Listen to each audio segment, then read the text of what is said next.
क्या पेट्रोल और डीजल की कीमतों में तारीखी कमी होने जा रही है? क्या आवाम को मिलने वाला है बड़ा रिलीफ? हकीकत क्या है, आइए जानते हैं। आलमी मंडी में तेल की कीमतों में कमी के बाद पाकिस्तान में भी पेट्रोलियम मसनूआत की कीमतों में नुमाया कमी की खबरें गर्दिश कर रही हैं। ज़राए के मुताबिक दावा किया जा रहा है कि पेट्रोल की कीमत में तकरीबन 55 रुपए फी लीटर, जबकि डीजल की कीमत में 95 से 100 रुपए फी लीटर तक कमी हो सकती है। अगर ऐसा होता है तो ये हालिया अरसे में सबसे बड़ा रिलीफ होगा। रिपोर्ट्स में ये भी कहा जा रहा है कि अमेरिका और ईरान के दरमियान कशीदगी में कमी के बाद आलमी मंडी में खाम तेल की कीमतों में 13 से 15% तक कमी आई है और बरतानवी खाम तेल की कीमत $112 फी बैरल से कम होकर तकरीबन $94 तक आ गई है। ताहम हकीकत इससे कुछ मुख्तलिफ है। अभी तक हुकूमत पाकिस्तान और ओगरा या वजारत खजाना की जानिब से इस बड़ी कमी की कोई बाज़ाब्ता तस्दीक सामने नहीं आई।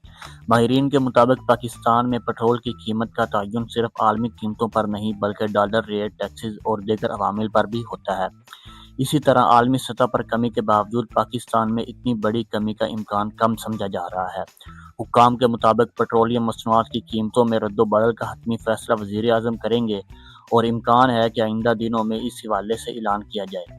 लिहाजा आवाम को चाहिए कि सोशल मीडिया पर गर्दिश करने वाली गैर तस्दीक शुदा खबरों पर यकीन करने की बजाय सरकारी ऐलान का इंतज़ार करें। मज़ीद मुस्नद खबरों और हक़ाइक़ के लिए हमारे चैनल को फॉलो करें। शुक्रिया।